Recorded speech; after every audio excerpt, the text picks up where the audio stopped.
So it's a summer evening here in Portland, and it's getting close to dinner time, and we're visiting my house and my wife as a consumer, somebody who I think does a nice job of trying to shop conscientiously, but also being a good American shopper. So. Well, I thought I'd make some dinner. Oh, that sounds good. I thought I'd ask you some questions about your making of dinner.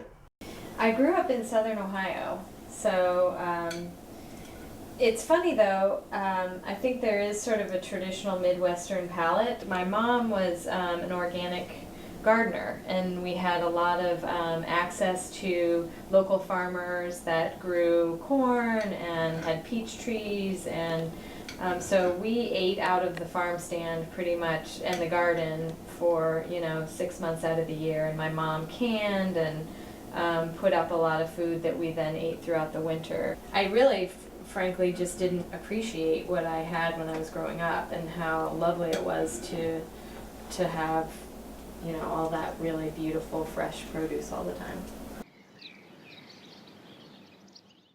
My name's Teresa Barsotti, and I think I got involved in this project because of my exceptional conversational skills and because I'm the manager of the Lens International Farmers Market. These were canned definitely by my mother, maybe by my mother and me in her kitchen, and using my grandmother's pickle recipe. I am Tanya Murray, and I'm the farm manager here at Sauvie Island Organics, and we are a CSA farm, so we sell memberships to the community, and we also work with local restaurants.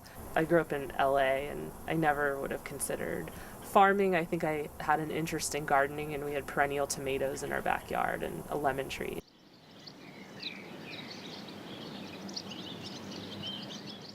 I would say that the way I eat is more diverse than it was when I was a kid, but that I eat out a lot more because I can't make good Thai food.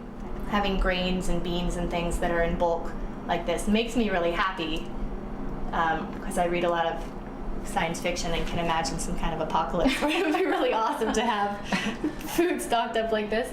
I would make a terrible vegan, but I try to do vegan things when it's easy. Like when it's no sacrifice to me, then I'll choose a vegan option. I don't like when meat just appears in things. Well, I've had friends that were really non-food focused. Like I had a friend in college, and she would only eat things that were white. She only ate cottage cheese and white cheese and milk and yogurt. Maybe that was a different kind of food focus, but I sort of would chalk that up to needing to have comfort around food and wanting food to be really safe. The only grocery store in the area is the Fred Meyer's that's on 82nd. We go to the Trader Joe's on Holgate a lot, and the Limbo that's next door for more produce. I always wonder if the checkers think that we're the most unhealthy people because it's always, no vegetables in it. So like a lot of white food and like cheeses and dairy and whatnot. My grandmother actually did grow up on a farm in Ohio, and her father was a farmer.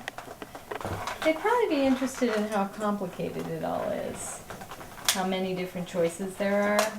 I like just the sort of home economics of putting a really sort of tenuous food ethics system into practice on a day-to-day basis. I find it really fascinating. I like to sort of observe what it is I actually do and like what choices I really make. I do kind of pride myself on spending money on food. I don't have price as the primary focus. I spend a lot of my income on food. I'd rather not have like lots of pairs of shoes and not eat well. Daniel and I try to balance a lot of different factors.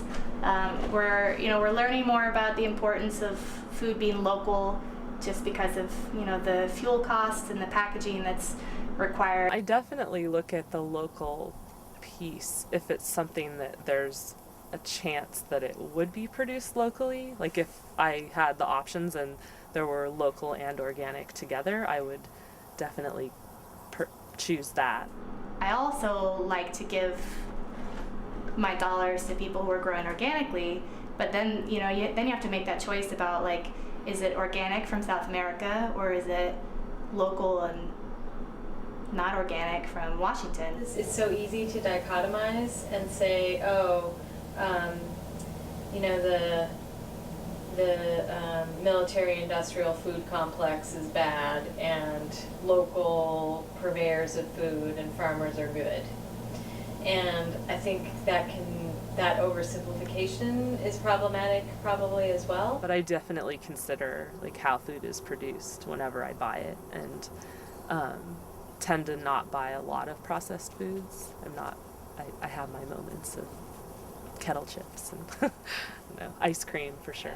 So I don't know. I think I don't always prioritize things in the same way, but there's price, what local businesses we're supporting. You know, like, is it a store I feel good about going to? Is it a store I don't feel good about going to? And then local sustainable practices. But I would never get something that didn't look good. I don't mean to say that it's a terrible thing. I mean, here I am, you know, really enjoying all the diversity that's been offered me.